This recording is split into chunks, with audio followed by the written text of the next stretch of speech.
남들이 보기에는 별거 아닌 것 같지만 당사자에게는 커다란 스트레스를 안겨주는 고민거리가 되곤 하는 게 있습니다. 남성들의 말할 수 없는 비밀, 바로 탈모인데요. 지난해 탈모로 인해서 진료를 받은 환자만 해도 20만 명에 달한다고 합니다. 네, 탈모로 고민하는 분들 사이에선 검증되지 않은 속소를 그대로 믿는 분도 많이 계신데요. 이 탈모의 원인 그리고 관리법에 대해서 고려대 안암병원 가정의학과 윤진희 교수와 함께 알아보겠습니다. 안녕하십니까? 네, 안녕하십니까. 가정의학과 윤진입니다. 네, 반갑습니다. 네. 이 수치로 보더라도 이 탈모로 고민하시는 분들이 꽤 많다는 걸 알 수 있는데요. 네. 네, 정확히 어느 정도의 상태를 탈모라고 볼 수 있는 겁니까? 네, 탈모란 정상적으로 모발이 성장해야 하는 곳에 모발이 없는 상태를 이야기합니다. 자세히는 머리카락이 자주 빠지는 것과 점차 가늘어지는 것을 특징으로 하고 많이 빠지는 기준은 하루에 100개 이상입니다. 머리카락을 손으로 잡아서 뽑았을 때 10가닥 이상 뽑힌다면 의심해 보실 수 있습니다. 즉 탈모는 머리카락이 가늘어지는 것부터 대머리까지 상태를 모두 뜻한다고 보시면 됩니다. 네, 그렇군요. 그렇다면 이 탈모의 원인 여러 가지가 있겠습니다만 대표적인 어떤 원인들이 주요 요인이라고 볼 수 있는 건가요? 네, 다양한 원인이 작용을 하는데요. 가장 큰 것은 유전적 요인이고, 그다음에 함께 유발 요인이 있습니다. 노화, 전신 질환, 호르몬 이상, 스트레스 등이 원인이 될 수 있고요. 남성 호르몬은 신체의 다른 부위의 털은 더 자라게 하지만 머리카락에는 반대로 작용해서 오히려 탈모를 유발하게 됩니다. 두피에 감염이 있다든지 머리를 꽉 묶는 습관도 영향을 주게 되고요. 단백질 부족, 아연, 철분, 셀레니움, 비타민 부족도 탈모에 영향을 줍니다. 특히 고령에서는 영양 부족으로 인한 탈모가 많이 관찰됩니다. 항암제라든지 바이러스약, 피임약, 진통제, 위산 억제제 등도 탈모에 영향을 줄 수 있습니다. 그 외에는 햄버거 등 인스턴트 음식도 탈모의 원인으로 알려져 있습니다. 다이어트 또한 한 달에 3kg 이상 체중 감량을 6개월 이상 지속하면 영양 부족으로 탈모가 올 수 있습니다. 그 외에 자가 면역 질환이라든지 감염, 불안이나 강박장애, 무월경, 갑상선 저하증 등 전신 질환이 있을 때에도 2차적으로 탈모가 발생할 수 있습니다. 네, 스트레스 또 노화, 영양 부족 등 다양한 원인을 짚어주셨는데 네. 앞서 교수님께서도 대부분 유전적 영향이 크다 이렇게 말씀을 해주셨고요. 또 이 탈모하면 유전적 영향이 크겠지 많은 분들이 이렇게 생각하시거든요. 네. 이 확률적으로 봤을 때 탈모 유전적 영향 어느 정도라고 볼 수 있을까요? 네, 남성 탈모는 대부분 유전적 영향이 있는 분들이 많고요. 특히 젊은 여성의 탈모도 역시 유전적 소인을 가지고 있는 경우가 많습니다. 근데 유전적 요인이 있다고 해서 반드시 탈모가 오는 것은 아니고 유발 요인이 동반됐을 때 주로 진행되게 됩니다. 유전과 관련이 있는 탈모증은 말씀드린 것처럼 남성형 탈모증인데 우리나라 성인의 20%가량 가지고 있다고 보시면 되고요. 이것은 부모 중 한쪽에만 유전자가 있어도 유전이 되는 양상을 띠게 됩니다. 부계의 가족력이 모계보다 좀 더 유전 경향이 크고 M자형 탈모는 부계 가족력을, 정수리 쪽의 탈모는 모계 쪽 가족력의 영향이 좀 더 큰 것으로 알려져 있습니다. 직계 가족은 물론이고 증조부나 외증조부, 외증조모까지 확인해서 가계 중 한 사람이라도 탈모가 있다면 유전적 탈모를 의심할 수 있겠습니다.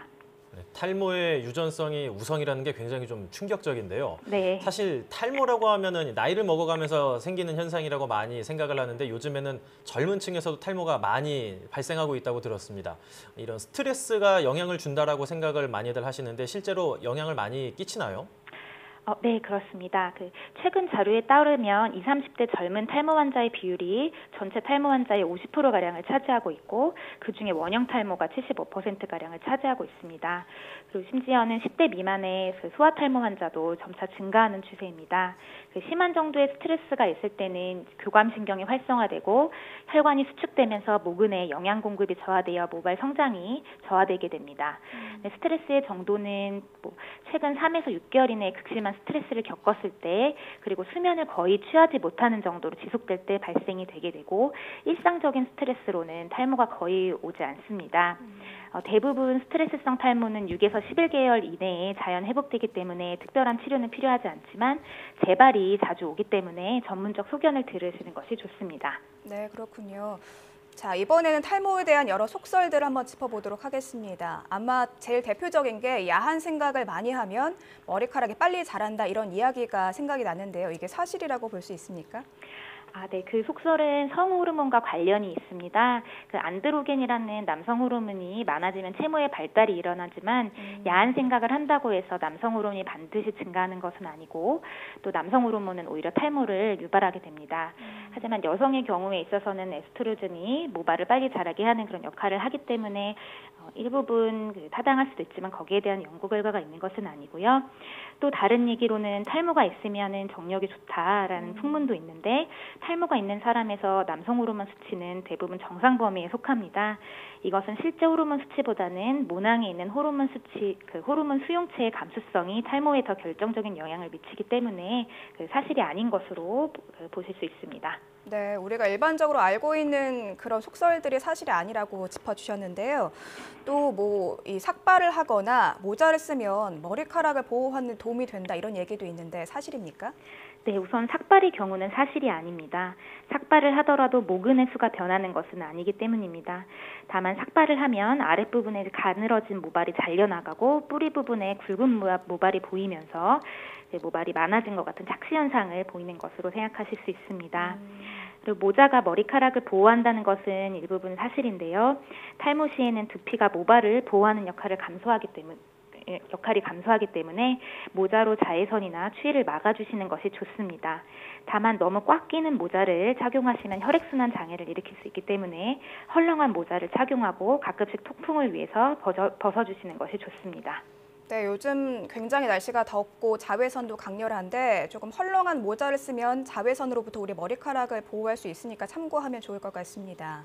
네, 그런데 이 미세먼지가 좀 심하잖아요. 네. 이 미세먼지로 인해서 피부에 좀 영향을 많이 받게 되는데 아무래도 이 두피도 피부다 보니까 이 미세먼지 때문에 탈모도 빨리 진행되지 않을까 이런 우려도 생기는데 이게 사실입니까? 네, 어느 정도 맞는 말입니다. 대기오염 중에 포함된 미세먼지는 피부에 산화 스트레스를 유발하고 염증 물질을 분비시켜서 피부를 구성하는 성분인 콜라겐을 분해하는 것으로 알려져 있습니다. 결국 두피에도 이렇게 작용해서 노화를 유발하게 됩니다. 또 담배 연기도 같은 원리로 탈모를 유발하기 때문에 주의하시는 것이 좋습니다. 황사가 심한 봄철에는 머리를 자주 감아서 두피를 청결한 상태로 유지하시는 것이 탈모에 도움이 되겠습니다. 탈모로 고민하시는 분들 중에서는 이제 머리가 좀 잘 자라는 데 도움이 되는 음식들도 잘 챙겨 드시는데 생선, 검은 콩 이런 음식들을 섭취하는 게 실제로 탈모 방지에 도움이 될까요? 네, 검은 콩에는 검은 콩의 껍질에 있는 항산화 물질인 안토시아닌이라는 물질이 함유되어 있는데요. 검은 콩뿐만이 아니라 노란 콩에도 안토시아닌은 없지만 토코페롤 등의 항산화 물질이 상당량 있습니다. 그래서 콩 자체가 식물성 단백질을 섭취하게 하고 또 약한 여성 호르몬 활성 효과를 가지고 있기 때문에 콩을 섭취하는 것은 모발 건강에는 다소 도움이 될 수 있습니다. 생선의 경우에는 흰 단백질이 많고 혈관 건강에 도움을 주는 오메가3가 함유되어 있고 비타민 B나 D 등이 충분하기 때문에 탈모 예방에 좋은 음식입니다. 그 외에 계란, 당근, 아몬드 등 비타민 A, B, D, E 등이 풍부한 야채, 과일, 식품을 섭취하고 모발 형성과 재생의 역할을 하는 단백질을 섭취하는 것이 도움이 됩니다. 특히 탈모가 있는 환자에서는 몸무게 1kg당 하루 0.8g의 단백질 섭취가 권고되고 있습니다. 다만 주의하실 점은 탈모가 시작되고 난 후에 식이요법만 시행하는 것은 탈모의 진행을 억제하는 데 큰 도움이 되기 어렵고 오히려 중요한 치료 시기를 놓치게 할 수 있기 때문에 의존하시는 것은 좋지 않습니다. 네. 앞서 뭐 황사가 심한 봄철 또 자외선이 강렬한 여름철에는 머리카락 관리에 좀 더 신경을 써야 한다 이런 내용을 짚어봤는데 그렇다면 이 탈모도 계절적인 영향을 많이 받는다 이렇게 볼 수 있겠네요. 네, 사람도 동물처럼 심하지는 않지만 털갈이 주기가 있습니다. 계절적으로는 봄에서 초여름 사이에는 모발 성장이 가장 빠른 시기입니다. 그러다가 흔히 가을이 되면 머리가 유독 빠지신다는 말씀을 많이 듣게 되는데요. 이는 모발이 휴지기로 접어들기 때문입니다. 가을에는 남성 호르몬인 테스토스테론의 분비가 왕성해지면서 퇴행기 모발의 비율이 증가해서 모발 탈락이 늘어나게 됩니다.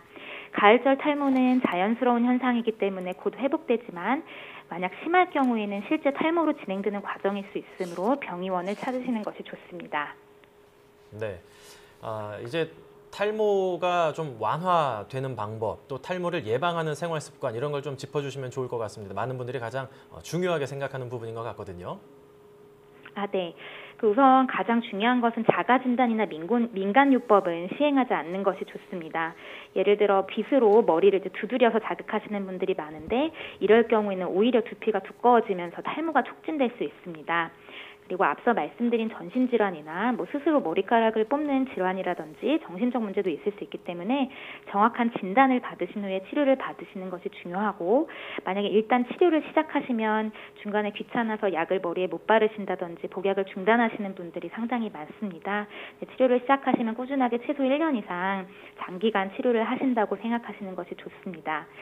실제 생활하실 때는 젤이나 왁스를 사용하시는 경우가 많은데 그 안에 포함된 오일 성분이 시간이 지나면서 산화가 되고 두피의 모공을 막아서 각질을 유발하기 때문에 적당량을 사용하시는 것이 좋고, 사용 시에는 최대한 두피에 닿지 않게 하시는 것이 좋습니다.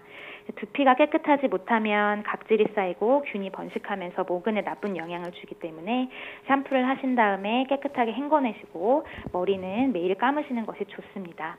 또한 기본적인 사항이지만 스트레스성 탈모를 예방하기 위해서는 하루 7시간 이상의 수면, 규칙적인 생활이라든지 골고루 영양소를 섭취하는 식습관을 가지시는 것이 도움이 되겠습니다.